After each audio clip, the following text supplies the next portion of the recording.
Fish on, baby. That's a fly right there. That's a fish. Right? Top fish on right there. Give it down. Bro, you're on the net. Just pulled it in the net. He didn't even have to put it in the water. Bro. Good morning, guys. AJ, quit swimming out with that camera. Let's go. Check out that, AJ. Started with a little glow-in-the-dark bead this morning.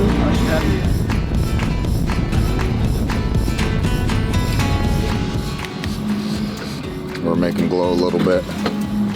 If these things are anything like Chinook, these should be one of the first rods that go. Oh my goodness. That graph is loaded.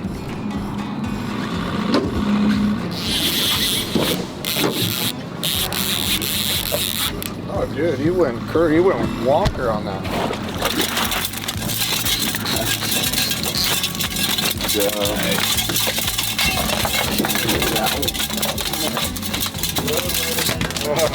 Wake up, look at that guy. Dude, that thing was under the boat.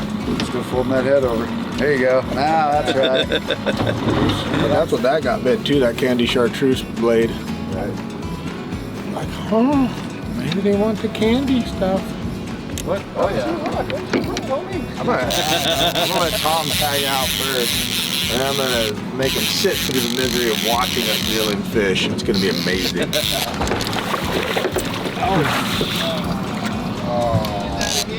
He did. I'm telling you, dude. He loves. It's good practice. You're thinking this reel until it's almost to the tip of the rod, then lift.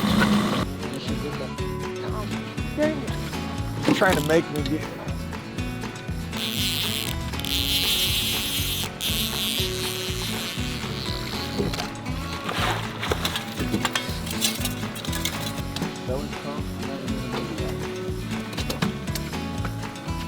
Get him!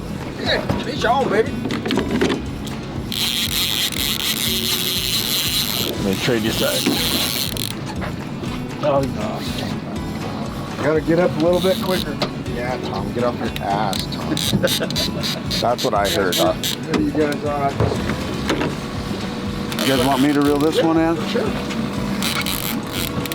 That's why my kids have gotten big. They'll be out throwing fish and they're like, no, I get the last one. I don't do this very often.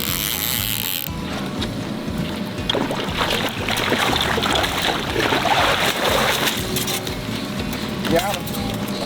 Got him. I've done that before, huh? Dirty Randy's going back on. I know she's gonna take a little bit because she's gonna be mad at me. As soon as look at that. As soon as I was switch it out, I swear these freaking rods know. Here you go.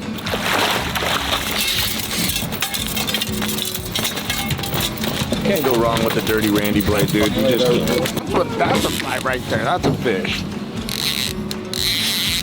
Man, that did not take long for Dirty Randy to go down.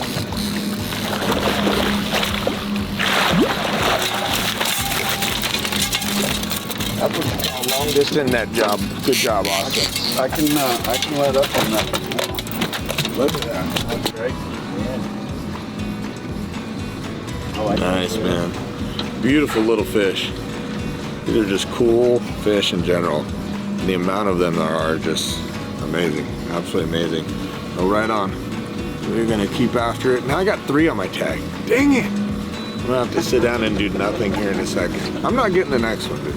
Not getting the next one. It's on your rod, you're getting it. You know, this really parallels my color theory and why we do the color schemes we do. And so we've seen Dirty Randy really do really well in there. So you look at Dirty Randy and look at the blade, and you have it's on a chrome blade, and then you have pink with the purple dot.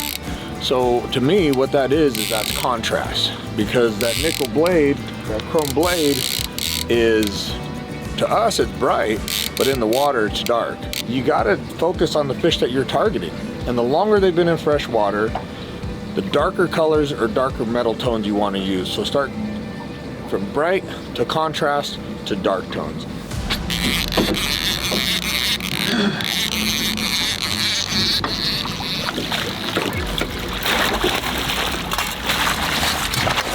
Tom for the win. Oh. Put out of the net.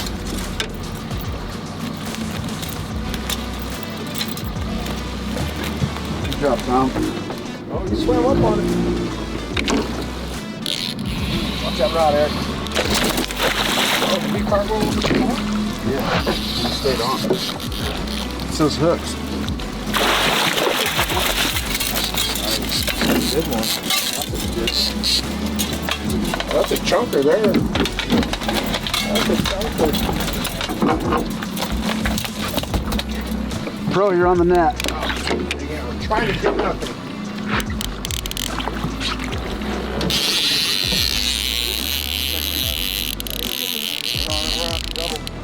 No, he's into that other rod. Eric, just pick that rod up. Hold on, here. Bring it this way. Give it a little line, Eric. Give it a little line. Give it a little line. That's a good lesson. So check this out. When you get a fish and it gets tangled into a second rod, the person managing this rod, open your bail, but leave some slack in there. And what that'll do is then you won't create tension with this rod here that will ultimately make you lose that fish. The bite's turning on. And I think we're getting a little more light. They're seeing stuff better. They're probably waking up a little bit. They're turning on. Eric, net this fish. See if the deckhand can do it today. Eric, net the fish. Hold on. Eric, release my fish. Eric, can you take that? See that? I just pulled it in the net. He didn't even have to put it in the water. No, this one just popped out. That was the metal and red. It's gone. I'll tell you, man, old school, but it works all the time. Metal and red, metal and chartreuse. You could fish those in any fishery, sockeye, chinook, coho, whatever, salmon, and you will catch fish on it. But I ain't gonna catch them in Boston, don't give me no shrimp. Oh, you ask for a shrimp and you shall receive. Tom, fish on right there. Give it, Tom. Give it, Tom. Didn't fall for it. He's getting used to my shenanigans.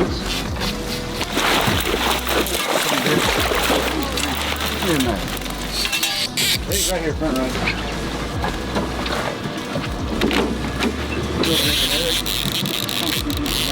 I'll try my best.